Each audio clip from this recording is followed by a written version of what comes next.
Bonjour et bienvenue dans ce tutoriel ayant pour but de vous familiariser avec l'outil Power BI. Donc je me présente, je m'appelle Dominique, je suis consultant au sein de la société Enos et pour des raisons de simplification, j'ai décidé de diviser ce tutoriel en plusieurs modules. Donc le premier module, donc je vais vous présenter les données que nous allons utiliser, donc le cas que nous allons étudier. Le second module, donc ça va être comment, une fois que nous avons trouvé ces données, comment les importer dans Power BI, les transformer et faire une rapide analyse sur ces données, donc si ce sont des données de qualité ou s'il y a beaucoup de transformations à faire. Le troisième module aura pour but de comment créer des colonnes calculées ainsi que des mesures et comment créer notre rapport, donc en y ajoutant des visuels et des filtres. Et le quatrième module donc, sera la présentation des résultats de l'analyse et comment aller plus loin avec Power BI. Donc comment est-ce que vous allez pouvoir continuer à progresser, à apprendre et quelques tips plus avancés. Donc une fois que vous serez familiarisé avec vraiment les bases, comment aller plus loin. Donc par exemple en créant du data modeling, mais nous verrons ça au sein du quatrième module. Donc l'objet de cette étude va porter sur la vente de véhicules au Luxembourg. Donc en fait, en parcourant les résultats de vente pour les véhicules électriques en 2021, on voit que par exemple la marque la plus vendue, donc ce sont des Tesla, suivi de Volkswagen, de Renault, de Hyundai et on termine en 15e position par Mini. Et les modèles les plus vendus, donc nous avons la modèle 3 de chez Tesla, suivi de la Renault Zoé, la Volkswagen ID3 et à la 4e position nous avons la Peugeot 2008. Donc en fait mon idée c'était de créer une analyse, c'est de faire une analyse afin de voir si ces résultats sont identiques aux résultats pour le Luxembourg. Alors, donc pour ce faire, sur le site datapublic.lu, nous pouvons trouver le parc automobile du Luxembourg qui est mis à jour tous les mois. Donc, tous les mois, vous pouvez voir les nouveaux véhicules qui ont été immatriculés au Luxembourg. Donc, pour ce faire, j'ai téléchargé cet XLS que j'ai ouvert ici sur mon PC. Donc, nous allons juste voir les données. Et donc ici, j'ai toutes mes données brutes. Donc, comme vous voyez, les données sont relativement techniques. Le nom des colonnes ne sont pas non plus très clairs. Donc, ce que nous allons juste faire, c'est une rapide présentation de toutes les données. Donc, je vais juste positionner. Donc, j'ai également téléchargé le PDF qui reprend la description de toutes ces données. Et donc, juste, nous allons parcourir toutes ces données pour voir ce qu'elles reprennent. Donc, dans notre PDF, on voit la description des données exportées vers Open Data. Et donc ici, nous avons l'indication de toutes les colonnes. Donc là, ici, les premiers, ce sont des codes pour le type de véhicule. Donc ici, le type de véhicule en question. Donc si c'est un tracteur, si c'est une voiture, donc nous avons même des bateaux. Donc ici, on a donc les catégories, donc le KTU qui représente les codes des catégories européennes, la couleur du véhicule, les indications d'utilisation. Donc ici, nous voyons que pour toutes ces renseignements, donc il y a plus d'informations si nous cliquons sur des liens externes. Par exemple, si nous cliquons sur le code de catégorie européen, on y reviendra après jusqu'où ça mène. Donc ça, ce sera l'objet de l'étude. Donc qu'est-ce qu'il y a encore important? Donc là, on voit vraiment le code de la marque. Donc ici, vous voyez, on a toute une série d'informations. Donc ces données ici également sont importantes. Donc là, ici, c'est la date de la première immatriculation. Cette colonne-ci reprend la date de la première mise en circulation au Luxembourg. Et enfin, la date de mise en circulation par le propriétaire. Donc, par exemple, en cas de revente, on pourra avoir une différence entre nos dates. Donc ensuite, dans nos données, on a qu'est-ce qui fait un cours du sang? Donc on a la masse à vide, la masse, donc il y a cette colonne-là, la masse maximale autorisée, les masses remorquables. Donc il y a énormément d'informations, mais dans le cas de notre étude, nous n'allons pas tout prendre. Donc on a également si cette véhicule est un 4x4 ou non, si on a un ABS, s'il y a un ASR, le nombre de places à l'avant. Également, ce qui pourrait être utile dans notre étude, ce serait les informations ici, donc L100, qui reprennent donc la consommation en litres pour 100 km, ou ces informations ici, par exemple, la cons électrique qui prend la consommation d'énergie électrique en wattheures par kilomètre. Donc, l'idée, c'est à partir donc, de ces données brutes qui comportent, donc, nous avons, donc vous voyez 599 000 lignes, de faire une première analyse. Donc bien sûr, il y aurait moyen de faire cette analyse dans Excel, mais ce serait beaucoup plus lourd que le faire dans Power BI. Donc voici l'objet de notre analyse. Donc le scope de notre analyse va uniquement porter sur les véhicules thermiques, donc c'est-à-dire diesel essence et les véhicules électriques. Donc nous n'allons pas nous concentrer sur les véhicules hybrides et uniquement sur les voitures. Donc en fait, ici avec ce code, donc le lien qui est ici, le lien externe, donc le code car. Donc si je clique sur le lien, j'arrive sur ce site et donc ici en fait nous voyons que les véhicules, ce sont tous les codes AA qui sont les berlines, AB les voitures à arrière, AC les breaks, AD les coupés, AE les cabriolets, AF les véhicules à usage multiple et AG les breaks commerciaux. Donc nous allons vraiment porter notre analyse sur la catégorie A. Donc, nous avons d'autres catégories, mais elles sont en dehors du scope de notre analyse. Bienvenue dans ce second module. Dans ce module, je vais vous montrer comment importer des données et les transformer directement dans Power BI. Donc pour ce faire, nous allons lancer Power BI Desktop. Donc Power BI Desktop est totalement gratuit. Vous pouvez le télécharger sur le site de powerbi.com et ensuite vous pouvez créer vos premiers rapports totalement gratuitement. Donc pour importer nos données, donc ici vous voyez nous avons toute une série de connecteurs. Donc nous allons cliquer juste sur Get Data, More pour avoir un aperçu de tous les connecteurs proposés par Power BI. Donc comme vous voyez, nous pouvons soit utiliser directement des fichiers, donc de type Excel, des fichiers texte ou CSV, également des documents SharePoint. Nous avons également accès à des bases de données, donc aussi bien des bases de données Microsoft comme SQL Server, mais également des bases Access, des bases SAP. Nous avons des connecteurs pour la Power Platform, des connecteurs pour Azure, d'autres types de connecteurs online comme par exemple Salesforce. Mais donc dans notre cas, nous allons utiliser un fichier Excel. Donc pour ce faire, nous sélectionnons Excel Workbook, nous cliquons sur Connect. Ici, je reprends le fichier Excel que nous avons téléchargé lors du module 1. Donc là, ici, je vois ce que contient mon fichier Excel. Donc mon fichier Excel contient deux sheets. Une première sheet qui est vide, une seconde sheet qui contient des données et une table. Donc dans notre cas, je vais utiliser la table et je clique sur Transform Data. Ici, vous voyez, Power BI a ouvert Power Query Editor. Power Query Editor va en fait permettre de transformer directement nos données, comme par exemple supprimer des colonnes, changer des valeurs, changer le type de données. Et toutes les actions que nous allons faire donc via cette interface graphique seront converties en langage M. En fait, ce que vous voyez ici, c'est du langage M. Donc, par exemple, nous avions décidé que pour cette analyse, nous voulions uniquement prendre des voitures. Donc les voitures, c'était le code, si je retourne ici, nous voyons que les voitures, ce sont uniquement les codes donc AA, AB, AC, AD, AE et AF. Donc ici, je peux cliquer là, je peux faire une recherche et si je tape A, vous voyez, j'ai tous mes codes. Donc je vais désélectionner tout et uniquement prendre les objets qui m'intéressent. Voilà, une fois cela fait, je clique sur OK. Vous voyez une nouvelle ligne s'est rajoutée ici. Et là, je vois en fait les actions que j'ai effectuées. Ensuite, ce que nous allons faire, nous allons supprimer toutes les colonnes nous semblant inutiles. Donc, cette colonne-là n'a pas de réelle utilité. Nous allons conserver le code car, mais nous pouvons supprimer le libcar. Nous pouvons supprimer ceci. Nous allons conserver la couleur. Les pays de provenance, nous allons toujours les conserver. Tout ce qui concerne les codes des véhicules, nous n'en avons pas besoin. Ainsi que même chose pour toutes les données techniques. Donc les dates, nous allons les conserver, sauf celle-ci qui est tout le temps vide. La masse à vide, nous pouvons toujours la garder.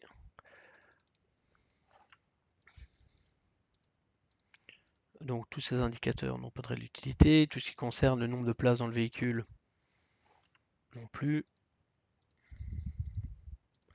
Les dimensions du véhicule n'ont pas de réelle utilité, non plus. Alors ici, pas besoin. Ceci non plus, ceci non plus, ceci non plus. Voilà, donc nous allons conserver le type de carburant, le nombre de cylindres, non. Nous allons garder la puissance. Et nous allons conserver tout ce qui concerne les normes de pollution et la consommation. Donc, maintenant je clique sur Remove Columns et voilà, toutes mes colonnes ont été supprimées. Et donc, vous voyez ici, si je souhaite, je peux également naviguer dans l'historique. Par exemple, si j'ai envie de voir à quoi ressemblait mon set de données avant de supprimer mes colonnes, je clique sur la ligne là et vous voyez, je vois toutes les données qui étaient présentes avant. Donc maintenant que nous avons fait ça, ce que nous pourrions également faire, ce serait remplacer le code du véhicule en fait par le code qui est ici. Vous voyez, berline, voiture à haillons, break familial. Donc pour ce faire, nous cliquons sur replace value. Donc nous avons le type AA, c'est une berline. Je vous montrerai après une technique plus rapide directement dans DAX, mais là c'est juste pour vous donner un aperçu. Donc je vais continuer. Donc je vais faire un replace value. Donc le type AB, c'est une, on peut juste dire voiture à haillons. Donc le type AB, voiture à haillons. Le type AC, c'est un break. Donc,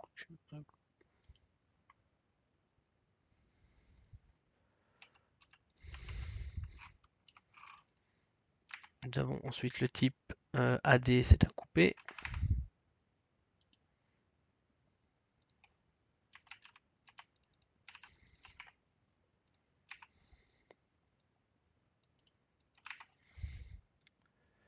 Le type AE,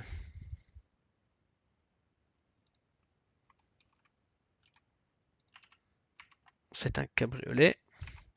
Et enfin, le type, je pense que nous avons tout. Nous avons également le type AF, et le type AF, c'est un véhicule à usage multiple. Donc nous verrons après ce qu'on entend par véhicule à usage multiple. Et donc je sélectionne également Replace Value, donc AF. Je vais me le copier.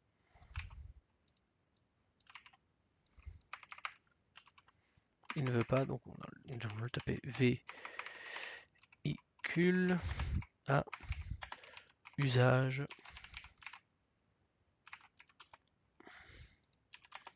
multiple. Voilà, nous cliquons sur OK. Et voilà, donc là, vous voyez, nous avons toutes nos replace values. Encore une fois, ce n'est pas la meilleure technique pour faire ce genre de transformation, mais je voulais juste vous montrer comment faire ceci. Ensuite, là nous avons... Alors, ce que je compte également vous montrer, c'est ici, vous voyez, nous avons des petits indicateurs qui sont des indicateurs chiffrés. Donc dans notre cas, le 1, 2, par exemple, ceci signifie que ce sont des chiffres décimaux. Le ABC signifie que ce sont des lettres, donc des chaînes de caractères. Alors, ce que nous voyons ici, pour les dates, ils considèrent nos dates comme des chiffres. Donc, nous allons juste les convertir en texte. Donc, ici, celui-là, il ne l'a pas pris. Donc, texte. Donc là, elles sont toutes converties en texte. Et maintenant qu'elles ont été converties en texte, ce que nous pouvons faire, nous pouvons les convertir en date. Et donc, c'est A2. Et voilà, donc là, maintenant, nous avons nos dates en format mois, jour, année. Donc voilà, nous avons ici fait toutes nos transformations. Alors, ce que je voulais également vous montrer, c'est nous pouvons également faire une petite analyse des données présentes. Donc pour ce faire, nous cliquons ici sur, par exemple, Column Quality. Donc nous voyons les données valides. Donc 100% de nos données sont valides. Nous avons, donc si elles sont 100% valides, nous n'avons pas d'erreur, nous n'avons pas de valeur vide. Donc ici, j'ai vraiment une visualisation de ma courbe de distribution de mes données. Et via le Column Profile, j'ai un détail plus avancé. Donc ici, vous voyez, l'analyse porte uniquement sur 999 lignes. Or, nous avions vu hier que le dataset en contenait plus de 500 000. Donc si nous voulons utiliser toutes ces colonnes, il suffit de cliquer ici et de sélectionner Column Profile based on entire dataset. Mais donc là, cela va prendre un certain temps de chargement. Donc nous allons nous arrêter ici. Et maintenant que toutes les transformations sont faites, nous allons importer ces données dans Power BI. Pour ce faire, nous cliquons sur Close and Apply. Donc là, vous voyez dans Power BI, les données sont en cours d'importation. Et donc nous nous retrouverons dans le troisième module pour voir maintenant comment créer notre premier rapport à partir de ces données.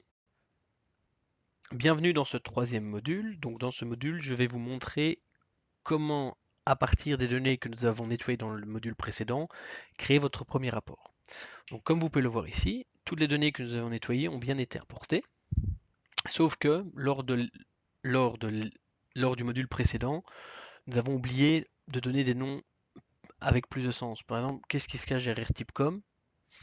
Peut-être que maintenant on s'en souvient étant donné qu'on a travaillé avec ce dataset il y a peu, mais si on doit revenir dans ce rapport dans un mois, on risque d'oublier. Donc là, il y a deux techniques. On peut soit retourner dans Power Query, donc en faisant un clic droit ici et en cliquant sur Edit Query, ou alors il est également possible de renommer les champs en faisant un double clic dessus. Donc derrière type.com, de mémoire, c'est le type de modèle. Ensuite, donc nous avons code car. Donc code car, c'est le type de véhicule. Donc, cool, ça c'est représentatif, mais nous pouvons toujours le renommer couleur. Et il y a également la marque. Donc, alors, ce qu'on peut également faire, imaginons, ici on ne se souvient plus quel est le libellé pour la marque, mais si je viens cliquer ici sur Data, je peux tout voir et je vois donc que la marque c'est ce champ-là. Donc ce champ-ci, c'est la marque.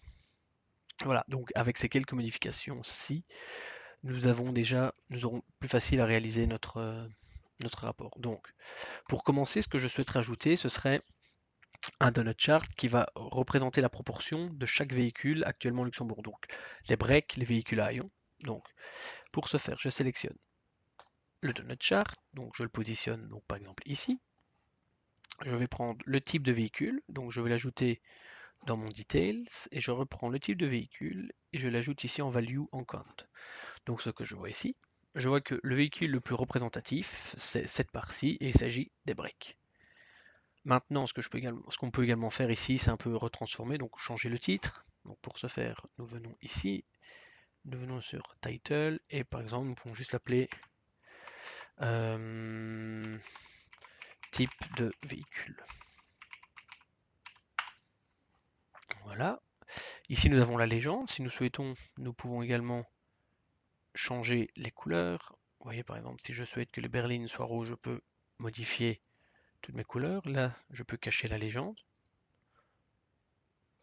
Donc, voilà. Donc là, nous avons le premier visuel qui a été ajouté. Ensuite, on peut le faire peut-être un peu plus grand. Ensuite, je souhaiterais voir un peu la proportion de Tesla, de Volkswagen qui sont présentes au Luxembourg. Donc pour ce faire, j'ai un visuel qui s'appelle le Trimap, que je vais mettre ici.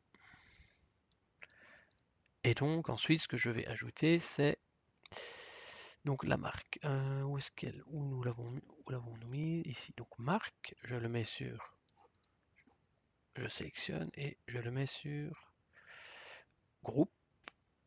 Et ici, je le mets sur value. Et donc là, voilà, je vois donc que sur le sol luxembourgeois, les véhicules les plus présents sont des Volkswagen. Maintenant, quelque chose qui pourrait être utile, ce serait de savoir pour, par exemple, la marque Volkswagen, quel est le pourcentage de Golf, de Polo, de Tiguan.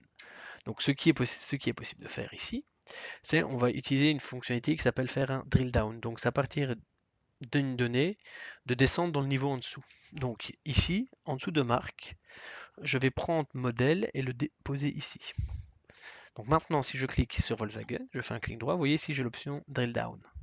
Je fais un drill down et vous voyez mon visuel à côté s'adapter, mais ce qui est vraiment important, je vois pour la marque Volkswagen la proportion de chaque véhicule. Donc par exemple, je vois que les Golf est le véhicule le plus représentatif pour la marque Volkswagen. Donc je peux ressortir de ce niveau-ci. Ensuite, ça pourrait être utile éventuellement de pouvoir filtrer. Donc par filtrer, c'est-à-dire voir si je veux uniquement voir les véhicules électriques, car là en effet, si vous voyez Tesla n'est pas représenté, peut-être ici, voilà, Tesla ici, alors que si je venais à juste voir les véhicules électriques, je pense que Tesla serait beaucoup mieux mise. Donc pour ce faire ici, j'ai ce qu'ils appellent un slicer, donc c'est un filtre. Je vais le positionner ici. On peut le faire un peu plus petit car je sais qu'il n'est pas très grand. Et donc c'était... Donc là, si vous avez oublié le nom, donc nous allons dans Data. Et il est ici, donc c'est celui-là. Nous allons renommer le champ carburant.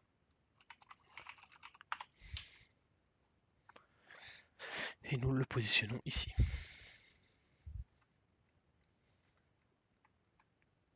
Donc là, nous voyons que lors de lors de l'étape précédente, nous avons oublié de sélectionner diesel, essence, électrique. Alors, donc là, il y a plusieurs solutions. Donc la meilleure façon de procéder serait de retourner dans Power Query et les décocher. Mais ce que je souhaite vous montrer, c'est il y a également une autre possibilité. Donc pour ce faire, ici, donc je sélectionne, je clique sur la page et dans Filtre, je vais demander d'appliquer sur toutes les pages un filtre particulier. Donc je prends carburant et ici je vais sélectionner diesel, électrique et essence. Voilà. Et donc là, vous voyez que en fait pour tous les rapports que je vais, pour toutes les pages que je vais ajouter dans ce rapport, le type de carburant qui sera pris sera uniquement diesel, électrique et essence. Donc d'un point de vue best practice, c'est bien sûr meilleur, c'est bien sûr plus simple et meilleur en termes de performance de directement faire ça au niveau Power Query. Mais donc là, c'est juste pour vous montrer qu'il est également possible d'appliquer des fils directement sur toute la page. Donc si maintenant je sélectionne les voitures électriques, je vois que la marque la plus vendue, donc le nombre de véhicules en circulation électrique le plus représenté, il s'agit des Tesla. Et si je viens à faire un drill down, nous voyons que c'est la Model 3 qui est en tête. Donc ensuite, ce que je pourrais également vouloir voir, c'est le nombre d'immatriculations, le nombre de nouvelles immatriculations, le nombre de nouveaux véhicules immatriculés par an. Donc attention que dans notre source de données, ce sont uniquement les véhicules qui sont encore en circulation au Grand-Duché. Donc ici, nous allons sélectionner donc, par exemple un line chart que je vais positionner ici. Voilà. Ensuite, nous allons prendre les données qui sont la date de première circulation. Donc je le mets ici sur l'axe. Ensuite, je sélectionne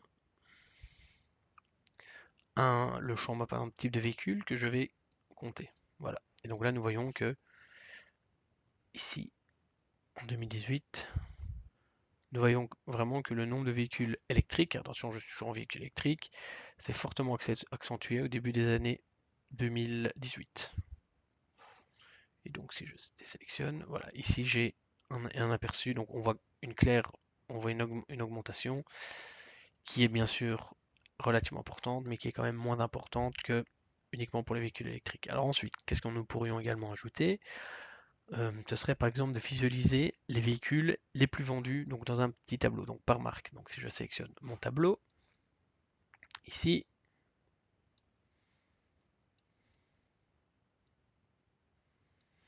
donc nous allons prendre, donc ce sont les marques, non, les modèles, pardon. Donc si je prends mes modèles, et je vais prendre également, et ici je vais faire un count. Donc vous voyez, j'ai un count. Donc voilà, là je vois pour tous ces modèles-ci. Donc là, je peux bien sûr changer le type de données. Mais imaginons que je souhaite uniquement voir le top 10 des véhicules, les modèles les plus vendus. Donc pour ce faire, nous venons dans Filter ici, et vous voyez ici, je peux choisir de filtrer sur mes valeurs. Donc ici sur mon modèle, j'ai le type de fil, j'ai des basic filtering, des advanced ou des top N. Donc ici nous sommes dans un top N. Par exemple, je voudrais les 15 véhicules les plus vendus par nombre. Donc je fais un count et je fais appliquer. Et vous voyez ici, ceci me retourne uniquement les 15 véhicules les plus vendus. Donc si maintenant j'applique un fil, donc par exemple je décide uniquement les véhicules électriques, les véhicules à essence ou les véhicules diesel. Et donc vous voyez que automatiquement tous mes visuels s'adaptent en fonction des filtres que j'applique. Donc ensuite, imaginons quelque chose également, si je veux maintenant représenter juste la consommation moyenne en électricité ou en diesel, pour ce faire, j'ai les champs ici. Le champ L100 km. Donc là, ici, alors, si nous voyons ici, je vois que c'est une somme. Je préférais avoir une moyenne et plutôt un KPI. Donc je vois que sur le parc automobile au Luxembourg, la consommation pour 100 km est de 5,68 litres. Maintenant, je voudrais également faire la même chose pour les véhicules électriques. De même, je pense que c'est en Conso Elec. Donc encore une fois, nous allons sélectionner le type d'agrégation. Donc là, ceci c'est ce qu'on appelle une mesure implicite. Ce n'est pas une mesure que nous créons, c'est juste nous disons très bien, je veux que tu l'agrèges dans ce type-là. Donc, et si je mets en card, voilà. Donc là, j'ai la consommation moyenne pour mon véhicule. Alors, il faut faire attention que lorsque nous avons regardé les données lorsque nous avons regardé les métadatas lors du module 1, ici, les valeurs sont présentées en watts par kilomètre. Généralement, nous travaillons plutôt en en kilowattheure pour 100 km. Donc ce que nous allons faire ici, nous allons créer une colonne calculée qui va plutôt afficher cette valeur-ci en kilowattheure pour 100 km. Pour ce faire, nous venons ici, nous allons ajouter une nouvelle colonne. Et là, nous allons devoir utiliser ce qu'on appelle le langage DAX. Donc, nous allons l'appeler consommation kilowattheure. Et là, nous allons taper notre formule. Donc, ce que nous voulons faire, c'est prendre notre consommation électrique, que nous allons diviser par 1000. Pourquoi diviser par 1000? Donc, car nous sommes en watts. Donc, si je veux passer en wattheure, si je veux passer en kilowattheure, je dois diviser par 1000 et je multiplie par 100 pour avoir des kilowattheures pour 100 km. Et donc ici pour 100 km. Voilà. Et donc maintenant, vous voyez ici ma colonne est apparue. Donc au lieu de prendre celle-ci, je vais prendre celle-ci. Et voilà. Et j'ai ma consommation moyenne par kilowattheure pour 100 km.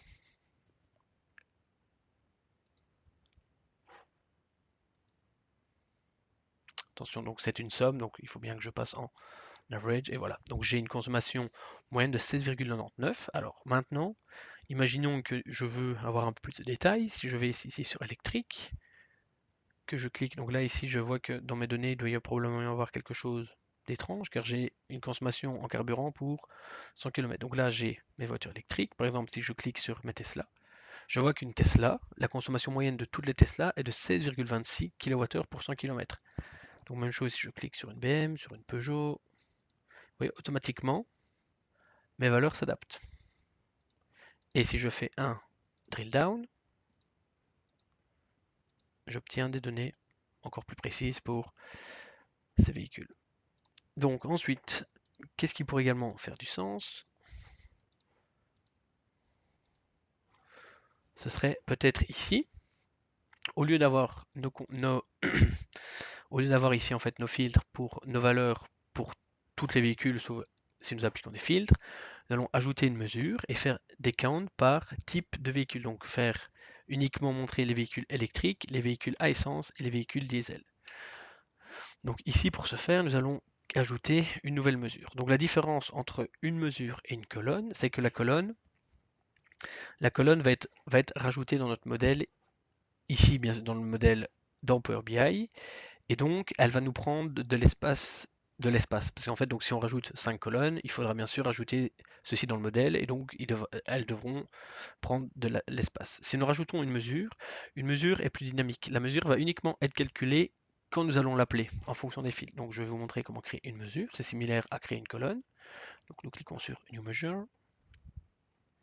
Nous allons faire Count électrique. Donc pour ce faire, nous allons utiliser la fonction calculate. Donc ici, en fait, calculate va nous permettre de passer des fils. Donc nous allons faire un count des voitures. Donc nous pouvons sélectionner ce que nous voulons. Donc nous allons prendre par exemple le modèle, virgule, et ici ce que nous voulons c'est que le carburant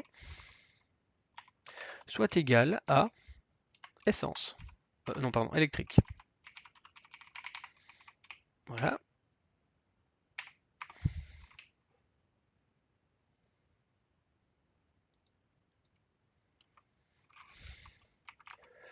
Pardon, voilà, c'est des doubles quotes. Pardon, excusez-moi, j'ai fait beaucoup de SQL les semaines dernières, donc. Et si maintenant je prends ceci, que je viens le placer ici sur mon graphe, vous voyez ici j'ai, alors, oui, ici j'ai exactement mes deux courbes qui sont superposées. Donc ce que nous allons faire la même chose pour l'essence et pour le diesel. Donc, je vais juste recopier ma mesure ici.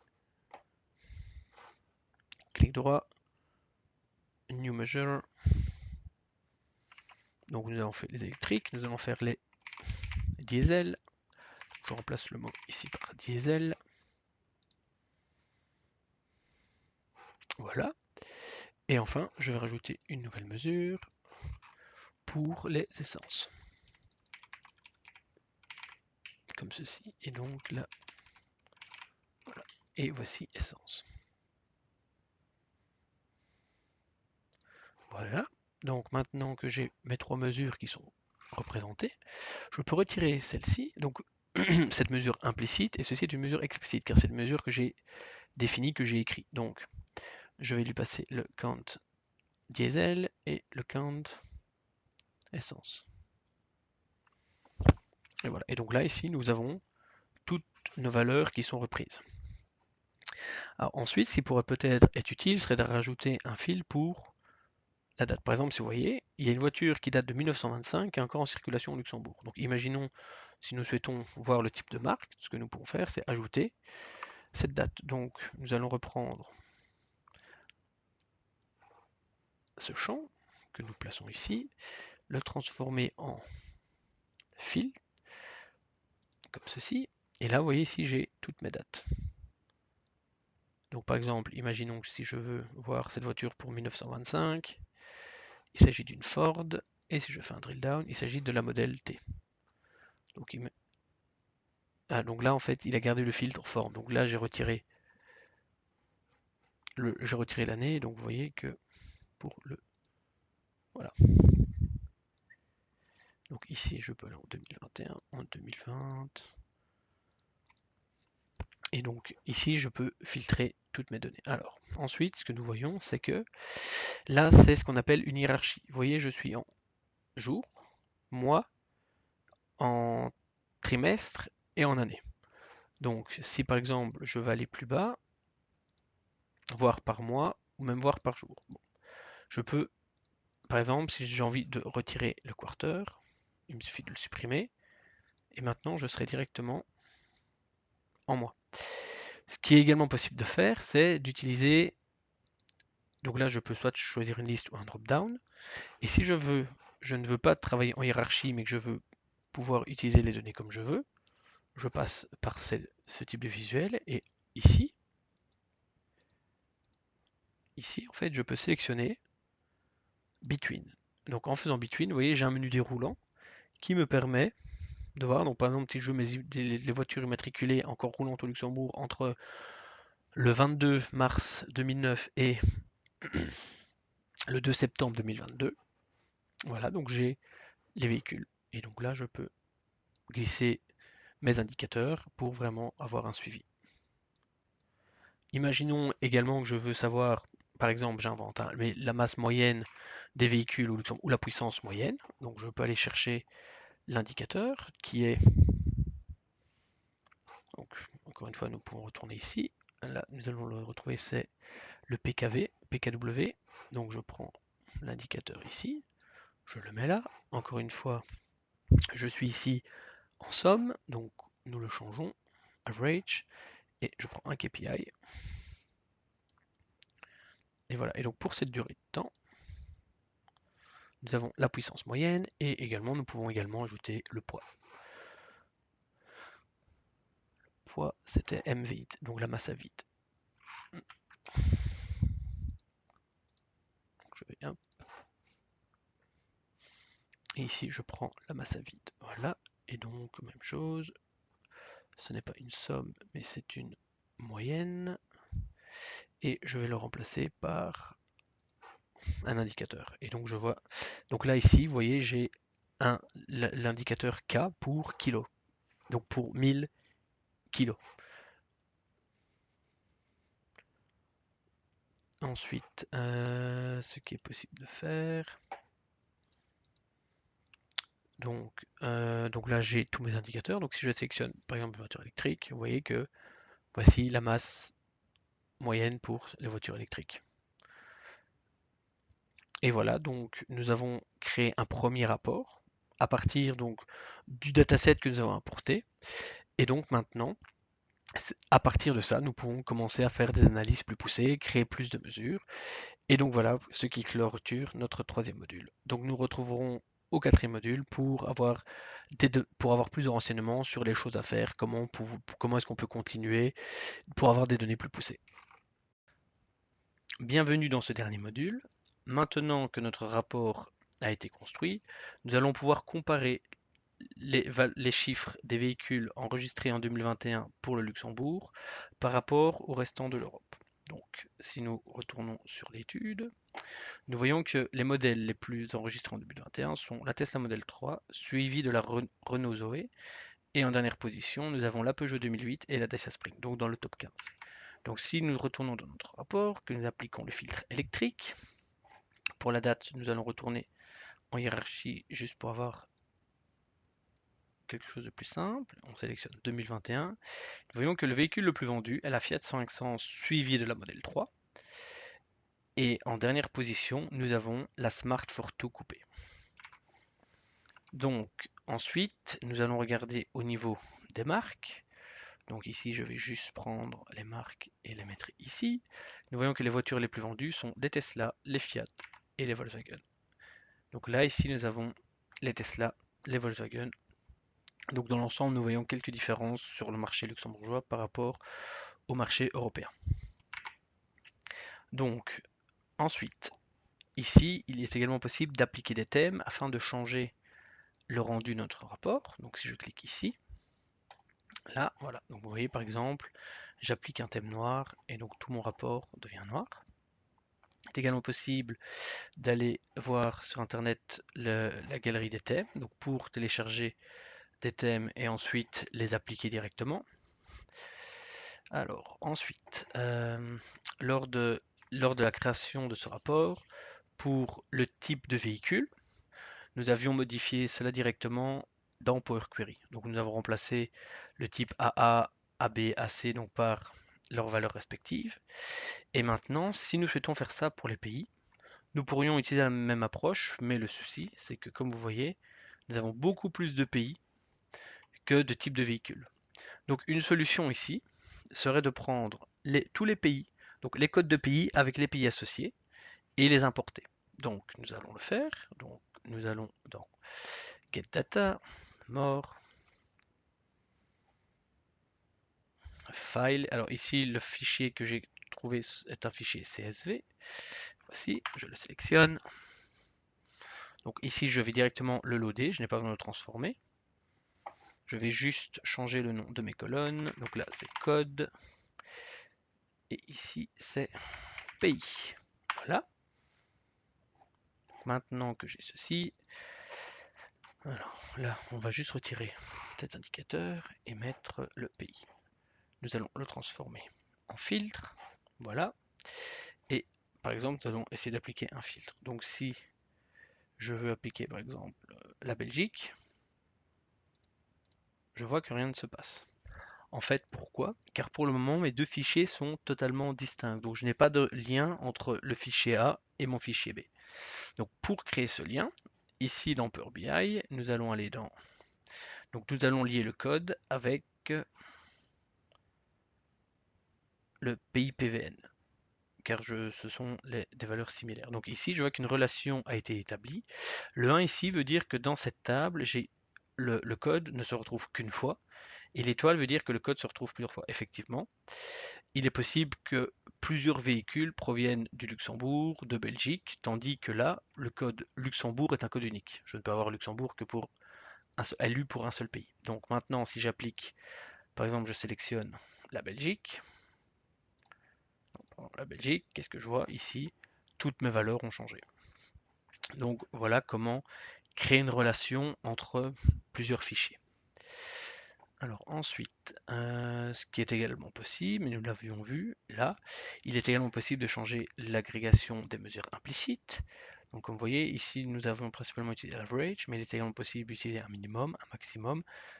Par exemple, si je choisis le maximum, je vois que le véhicule le plus lourd, le véhicule électrique le plus lourd enregistré en 2021 pèse 2 tonnes 595. Précédemment, nous avions ici l'indicateur K. Il est également donc possible de le remettre. en allant dans mon data label et ici en choisissant les units. Vous voyez, si je passe en K, si je passe en millions, mais en fonction, on peut également, voilà. Mais je désire le retirer pour des raisons de clarification. Également, au début du module 2, je vous ai dit que Power BI Desktop était totalement gratuit, ce qui est vrai. Par contre, si un jour vous désirez passer au niveau supérieur, donc avoir un outil plus collaboratif, il faut éventuellement réfléchir à passer à Power BI Pro ou Power BI Premium. Ces deux outils permettent de partager des rapports avec vos collaborateurs, permettent également de mettre des niveaux de sécurité. Ils permettent encore de donc publier un rapport donc, pour que tous vos collaborateurs puissent utiliser. Publier également un dataset. Imaginons que je veux créer un nouveau rapport à partir de ces données-là. Je peux publier mes données et construire un nouveau rapport totalement différent juste avec ces données-là. Et ceci, mais pour faire ceci, il faut que j'ai soit Power BI Premium ou Power BI Pro. Pour Power BI Pro, de mémoire, si vous avez Office 365 en version, donc la version E5, vous avez une licence pour Power BI Pro par utilisateur. Donc voilà. Alors ensuite, pour terminer, donc maintenant que nous avons terminé le tutoriel, vous avez un aperçu de Power BI. Pour moi, l'une des plus grandes forces de Power BI est sa communauté. Donc c'est un outil qui est énormément répandu. Donc si vous décidez de créer vos premiers rapports dans Power BI, que vous avez besoin d'aide, il y a moyen de trouver des forums et donc les forums officiels. Donc si je vais sur Google, que je tape Power BI forum, je vais tomber sur le site Microsoft Power BI Community. Et ici, je peux poser mes questions, je peux éventuellement voir si une personne a déjà posé une question similaire à la mienne. Il y a également énormément de ressources disponibles sur Internet vous permettant de résoudre tous les problèmes que vous rencontrez. Voilà, donc cette présentation de Power BI est terminée en espérant que vous avez un meilleur aperçu de l'outil et cela vous a donné envie de commencer à l'utiliser. Et mon dernier conseil pour vraiment progresser avec Power BI, c'est de l'utiliser. Il ne faut pas avoir peur de se tromper, d'essayer de faire des choses et de voir ce que cela donne. Je vous remercie pour votre attention et vous souhaite une excellente fin de journée. Au revoir.